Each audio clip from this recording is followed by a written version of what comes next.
Hello, welcome to another lesson. Today we're going to be introducing starting an orphanage, and I'm going to keep this lesson really brief just to get you oriented and let you know what we're going to be talking about this week and the next 2 weeks. We're actually getting into how to start a nonprofit organization, and like we've been following this schematic right here, we are at the level of process, and we're actually going to begin the very first steps into how to start a nonprofit organization. I told you when the course began in the course description that I was going to be able to take you from your dream to actually getting you to a point where you have your organization registered and you have the papers in your hands if you actually go through with the process and do the assignment. In order to be able to start a nonprofit, you have to have one thing that is key, that is crucial, and that is a strategy. You have to have a strategy to be able to start your nonprofit, and a good strategy usually involves at least five key choices that you have to make. The first one is you have to have a winning aspiration. That will be the purpose, mission, vision, and goals. Okay, and goals. You have to add and goals there. And the second one is that your strategy. So remember, we're talking about the fact that in order to start a nonprofit organization well, you have to have one thing, only one thing, strategy. And this strategy, we're going to talk about strategy in the next lesson. So I'm not going to talk about a lot of what strategy is right now because we're going to explain all that then. You have to have a second thing on your strategy, which is a where to play. And this refers to the playing field. So that would speak of a geographic field, an area, location. It could speak of that, but a playing field is way more than geography. It also is speaking of the programs and services that you're going to offer, the programs and services that you offer. That is also the field that you're going to choose to play in. Also, it refers to not only the geography but your target group. Like if your geography is Austin, Texas, well, then are you going to serve everyone in Texas, in Austin, Texas? No, you may be serving children between the ages of 12 and 18. You may be serving teenagers in Austin, Texas. Then that would narrow down your group. And you may be serving teenagers that come from low income families. That would even narrow your group down a lot more.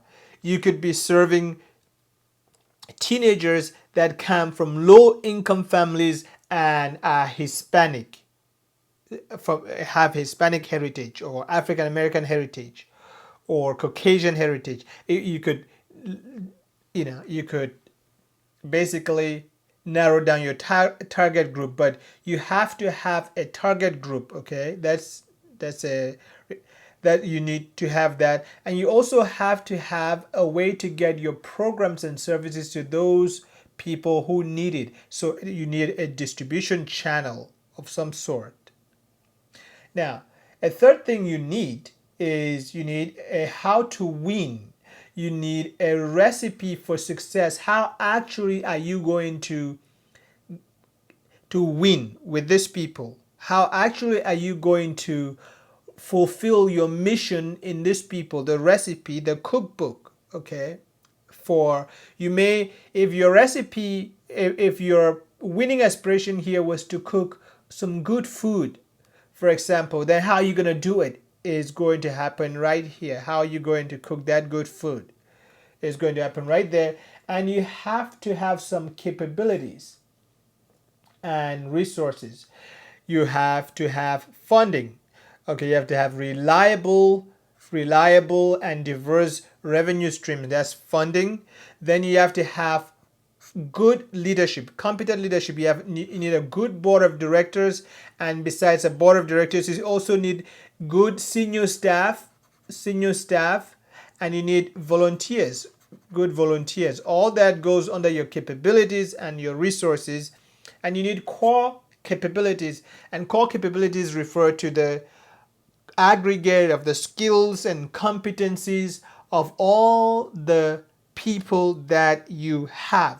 What makes your organization able to do something really well and unique that is going to make it successful in the area that it has chosen to win here in this target group.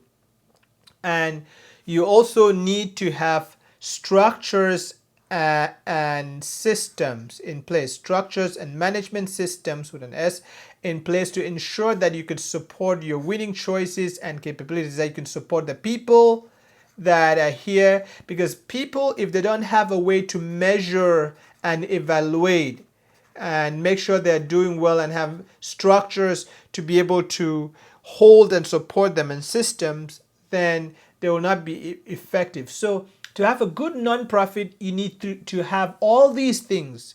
You need to think about them and have them.